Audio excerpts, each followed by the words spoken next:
Hello guys, TKG here. For your comfortable LostArk life. In this video, I'd like to cover one of its class engravings of the Deathblade, as the video in my channel has some old introduction and editing, so I thought it'd be great to remake it like the recent cover videos. Now follow me, I'll show you what I need.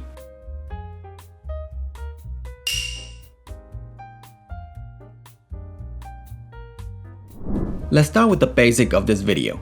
Class engraving I'm going to cover in this video is Surge Deathblade.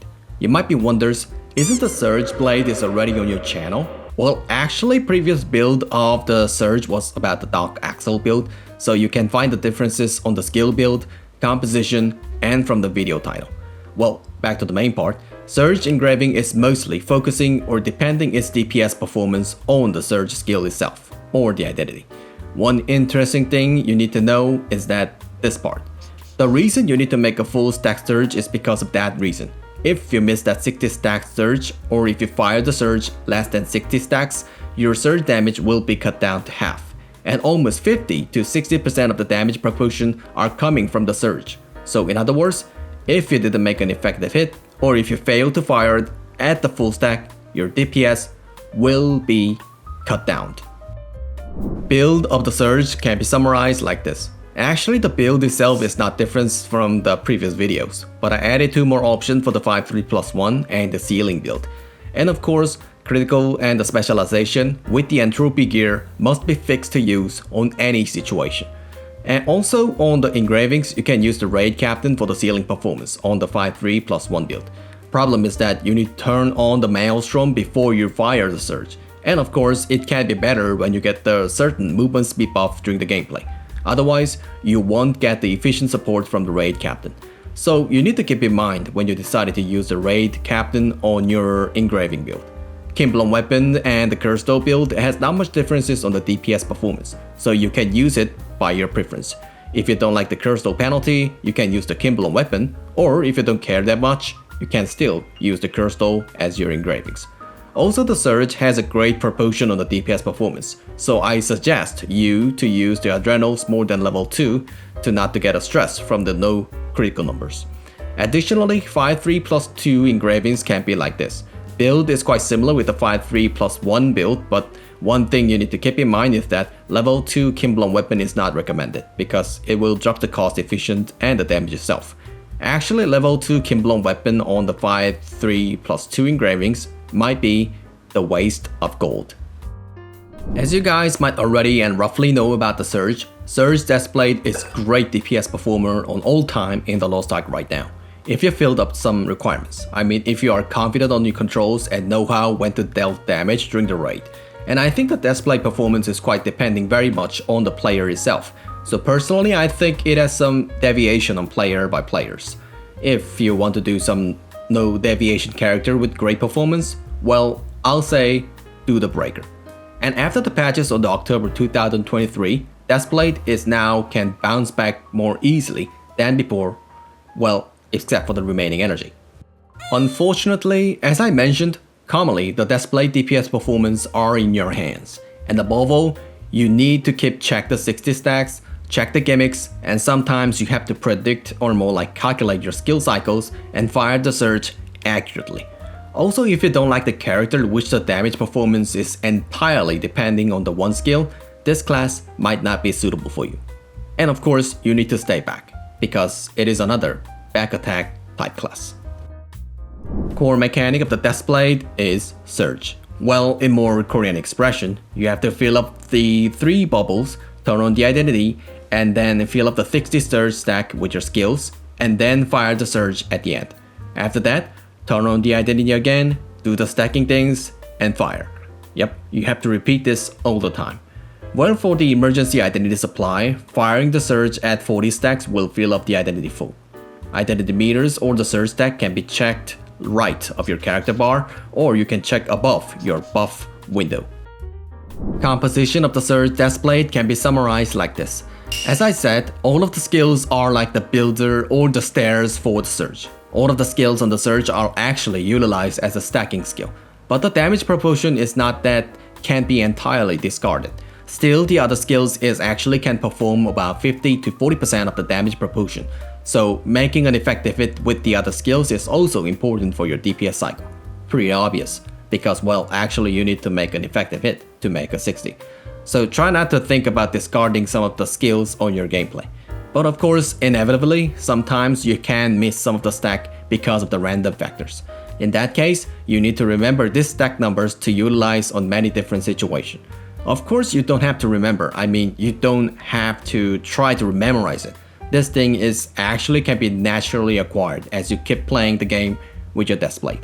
So in short, you have to utilize these skills with flexibility to fire your surge accurately. And unlike the Dark Axel composition, you can have more stable stacking with the turning slash.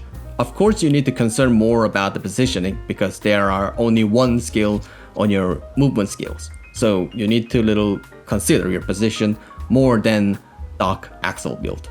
Skill build of the turning slash Deathblade can be summarized like this text box. Turning slash build actually has more better stability and insurance for your stacking. But as I said, positioning might be the big obstacle for players. Without the Dark Axel, you can do like this, like quick positioning.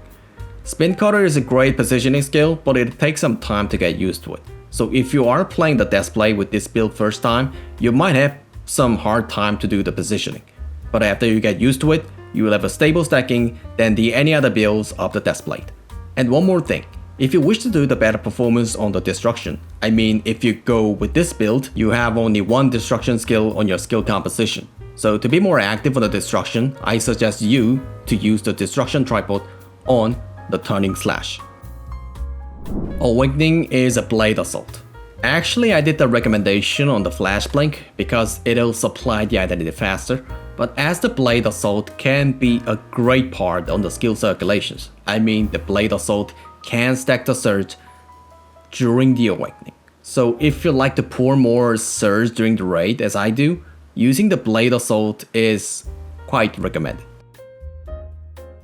Well, actually I did a lot of comment about the skill build and composition, but as I said, overall performance is quite on your hands. And unlike the other classes in the LostArk, you need to customize your own combo first to make it full efficient. So normally you have to carry fast cycle, which about 40 stack surge, and the normal cycle, and the 10-second surge fire cycle, which quite useful on the stagger gimmicks. So try to customize your own combo well. 45 to 60 using wind cut and the surprise attack are entirely depend on the surprise attack ticking. So before you fire a surge, you need to wait about 0.2 seconds and decide fast.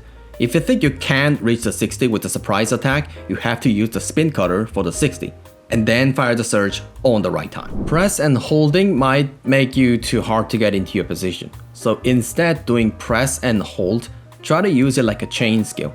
Press one by one.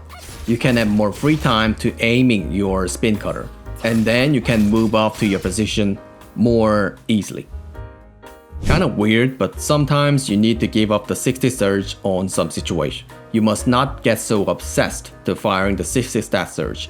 If the boss got fly away for the gimmicks, you can just waste one cycle. So try to watch the gimmick timing carefully, and sometimes you have to use the 40 or 50 stack surge for more like squeezing the DPS. For the cooldown line, lovely it has two groups, Turning Slash, Earthcleaver, and the Blade Dance, Blitz Rush. Well, actually Turning Slash and the Earthcleaver doesn't necessarily need the cooldown jam during the skill circulations. But as I said, obsession is a big enemy of the Deathblade, so try to keep in mind these factors as a reference and then use the skills on many different situations. Well, in more KO expression, 40 stack will refill the whole bubble, which makes you bounce back more easily. So I suggest, if you think you can miss the 60 stack surge due to the gimmicks, I'll say fire the surge at least more than 40 to bounce back again and repeat the skill circulation.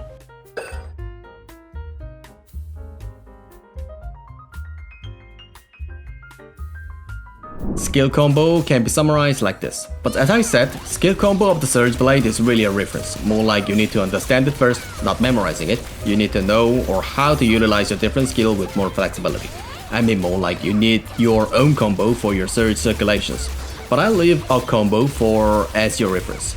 Personally, I think Deathblade requires veterancy for the full performance and efficient gameplay, so I suggest try to get used to it first. You have to play as many as you can to be the experienced Deathblade master.